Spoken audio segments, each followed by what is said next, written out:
আচ্ছা, এখানে registration of overseas citizen of India বা ওসিআই যেগুলো আমরা জানি,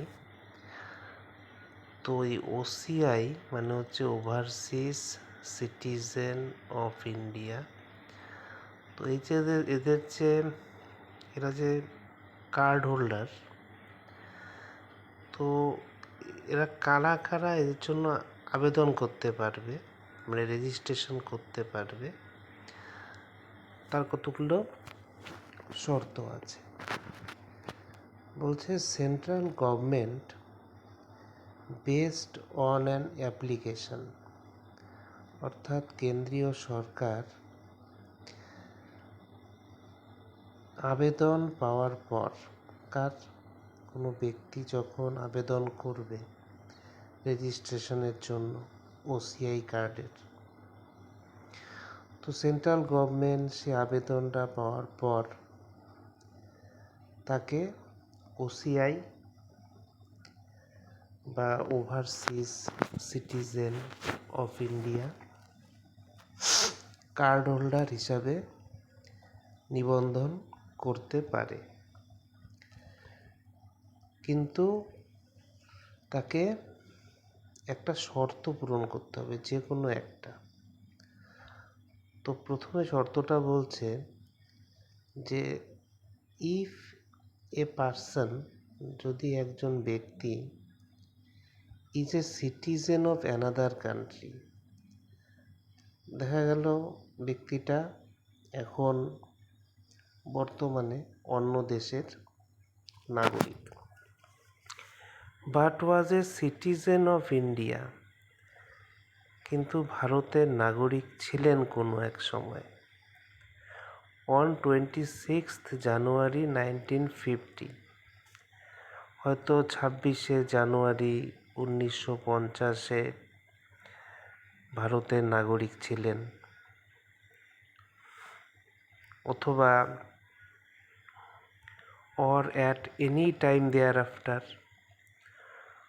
অথবা তারপরে কোনো সময় হয়তো ভারতের নাগরিক ছিলেন, তাহলে সে এই overseas citizen of India card holder হিসাবে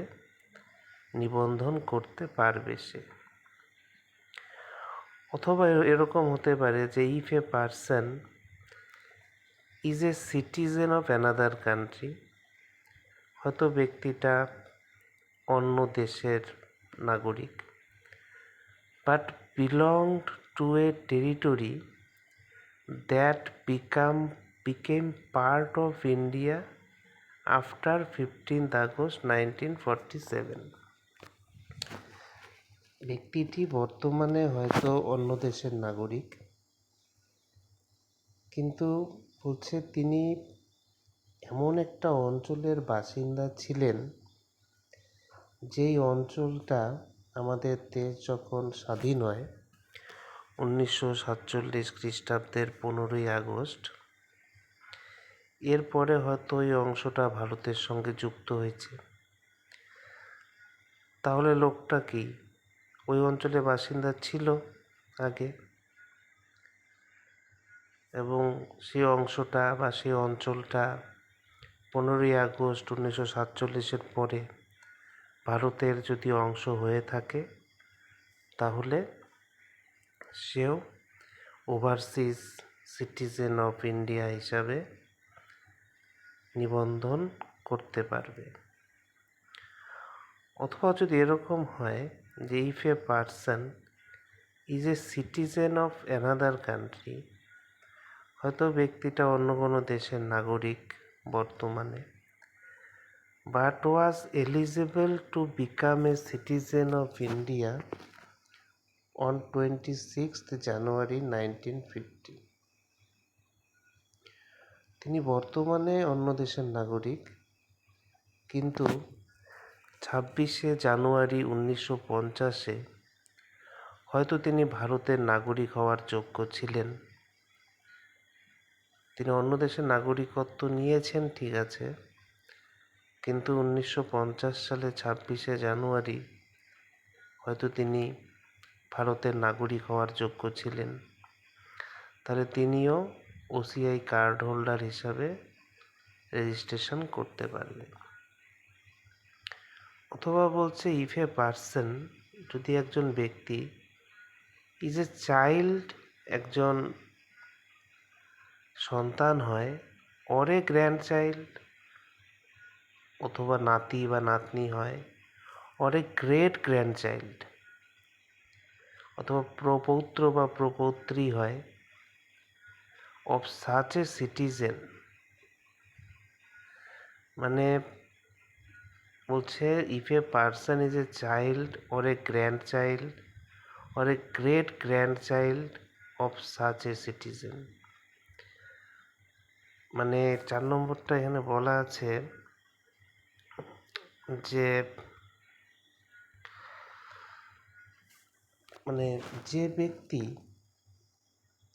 উপরে উল্লেখিত যোগ্য ভারতীয় ব্যক্তির সন্তান, নাতি নাতনি বা প্রপৌত্র প্রপৌত্রী, সেও ওসিআই কার্ডের জন্য আবেদন করতে পারে। ধরো দাদু আগে ভারতের নাগরিক ছিল, পরে তার ছেলে বিদেশে চলে গেল, তাহলে সেই ছেলের যে সন্তান, সে তো এখন ওই দাদুর সূত্রে নাতি, সে এখন কানাডার নাগরিক, সেই নাতিও কিন্তু ওসিআই কার্ডের জন্য আবেদন করতে পারবে। এটা হচ্ছে 4 নম্বর পয়েন্ট। 5 নম্বর বলছে if a person is a minor child, যদি একজন ব্যক্তি মাইনর চাইল্ড হয়, মানে অপ্রাপ্তবয়স্ক সন্তান হয়, of such persons mentioned above. 5 নম্বরটা বলছে মানে যেসব আমরা যোগ্য ব্যক্তির কথা 1 থেকে 4 নম্বর পয়েন্ট পর্যন্ত শুনলাম, তাদের যে অপ্রাপ্তবয়স্ক মাইনর বা 18 বছরের কম যে সন্তান আছে, তারাও ওসিআই কার্ডের জন্য আবেদন করতে পারে। ধরো একজন ব্যক্তি বর্তমানে আমেরিকার নাগরিক, তিনি আগে ভারতের নাগরিক ছিলেন, তিনি 1 নম্বর শর্ত পূরণ করেন, তাহলে তার 10 বছরের একটা ছেলে আছে ধরো, তাহলে সেই 10 বছরের ছেলেও ওসিআই কার্ডের জন্য আবেদন করতে পারবে, কারণ সে একজন মাইনর চাইল্ড।